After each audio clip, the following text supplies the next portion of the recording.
It may surprise you, but helicopters can routinely and safely land on the flight deck of smaller ships in rough seas while the ship is not only moving but also rolling from side to side. Even though there is very little room for error, the landing is a bit easier than you might think, thanks to the bear trap.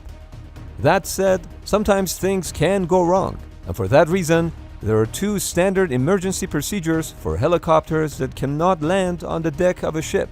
But there's also a third option, a non-standard one, I must say, and it's not what you think. Wind speed, ship motion, and sea states all affect helicopter landings at sea. Moreover, the air wake from a ship's superstructure can also impact helicopter performance. These and other factors are combined into Ship Helicopter Operating Limits, or SHOL, or SHOL. SHOL is a polar plot of acceptable conditions in which performing flight operations is considered safe. Stay within these operating limits and a helicopter should be able to land safely. But back in the day, landing a helicopter in rough seas was considered to be outside of the operating limits and therefore was not a practice. In the mid-1950s, navies were looking to introduce ship-based helicopters for specific missions, but not being able to land those helicopters in high seas put a dent into those plans. That is until the late 1950s and early 1960s, when the Royal Canadian Navy started experimenting with a device that became known as a bear trap. A bear trap is a rectangular device that allows helicopters to depart and land from smaller ships, such as frigates and destroyers, in a wide range of conditions. The invention of bear trap permitted the operation of helicopters on smaller vessels in rough seas, up to Sea State 6, allowing them to handle 30 degrees of roll and 9 degrees of pitch during day and night. Following the success of Canadians with the bear trap, other navies, including the Royal Navy and the US Navy, adopted similar technologies. A Canadian bear trap works as follows. A probe is attached to a cable which is lowered from the helicopter to the flight deck. The flight deck crew, then using their bare hands, attach the cable through the center of the bear trap to a winch below the flight deck. The cable is kept under constant tension, which is controlled by an automatic hydraulic system. This synchronizes the ship with the helicopter. When the pilot and the landing signal officer are comfortable that the motion of the helicopter and the ship is relatively stable, the pilot decreases the power and the LSO increases the cable's tension. As the pilot flies the helicopter down, the winch pulls the helicopter's main probe into the center of the bear trap, which is then closed. Bear trap not only can catch and secure the helicopter in place, but it can also move the aircraft in and out of the hangar using a rail system. The original bear trap system, even though very helpful, had a disadvantage. Since it required the flight deck crew to be on the deck to handle the cable, in stormy conditions there was a risk of man overboard. That's why more advanced versions of the bear trap were developed, like Curtiss-Wright's advanced handling technology known as ASSIST. ASSIST uses an optical positioning system that continuously tracks and monitors the exact position of the helicopter relative to the designated landing area. As the helicopter touches down, it is immediately secured using the bear trap, and then aligned and traversed into the hangar without requiring any personnel on deck. Some navies refer to bear trap as Recovery Assist Secure and Traverse, or RAST, or McTaggart Trigon System. While multiple versions of Recovery Assist exist, most rely on a grappling device or a probe that's secured when the helicopter lands and the bear trap is closed. An alternative to the bear trap is a deck lock system, which uses a steel grid in the middle of the flight deck. The pilot hovers over the grid, waiting for the right moment to descend. Once landed, a locking harpoon is deployed, which engages the hydraulic actuator system that pulls the helicopter onto the deck. The benefit of this system is that it doesn't require any personnel to approach the helicopter, especially during rough seas.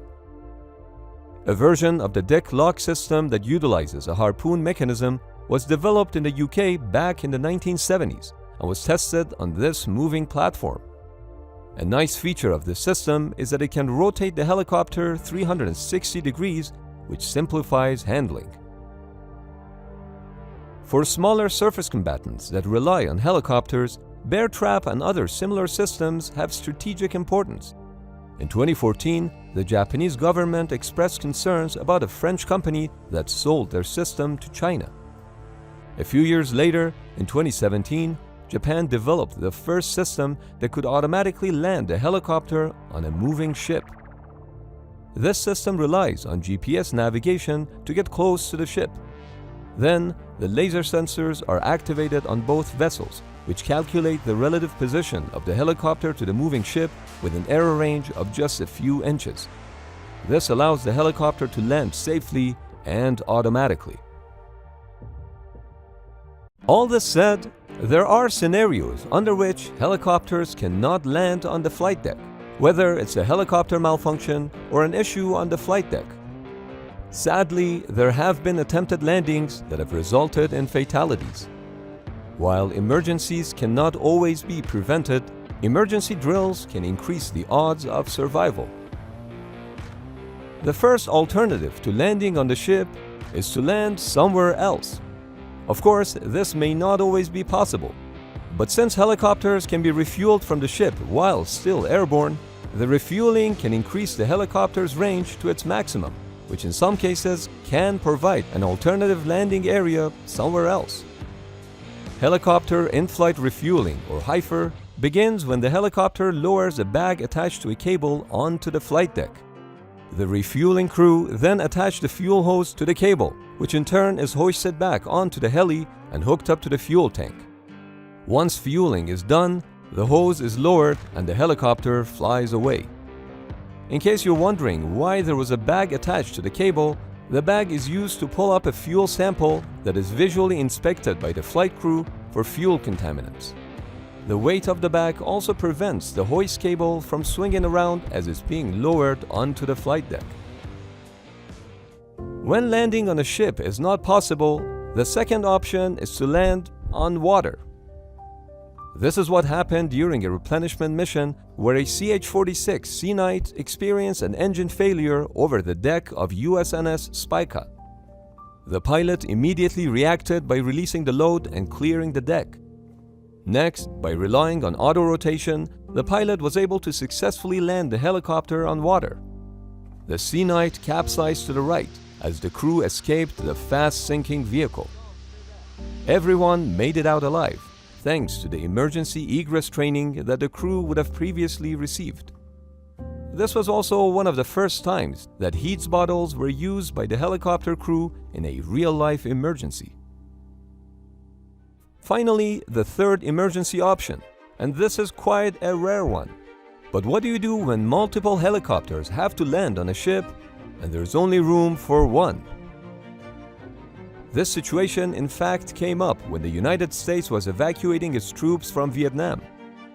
As the evacuation fleet was sailing away, several South Vietnamese helicopters approached the ship and they were packed with refugees who were trying to escape. In a humanitarian effort, the helicopters were allowed to land, one at a time. That's right, after each landing, the crew skidded the helicopter off the ship to make room for the next chopper to land. In some cases, the pilot dropped off their passengers, then crash-landed in water near the ship to be rescued. But if you think this was impressive, which it was, I should remind you that during these evacuations, a Cessna 01 dropped a note on the deck of the American aircraft carrier USS Midway. The note read, "Can you move these helicopters to the other side? I can land on your runway. I can fly 1 hour more. We have enough time to move. Please rescue me. Major Buong, wife and 5 child." That was a Vietnamese pilot and his family. Midway's commanding officer ordered the clearing of the landing area, where an estimated $10 million worth of UH-1 Huey helicopters were pushed overboard. Major Buong safely touched down, becoming the first South Vietnamese Air Force fixed-wing pilot to ever land on a carrier. Another Cessna 01 was also recovered by USS Midway later that afternoon. If you'd like to talk to us live, consider joining our Discord server, where we do Q&As, Share your suggestions and video ideas with us and meet other fans. You don't want to miss the game nights because they're coming soon. See the top comment for more info.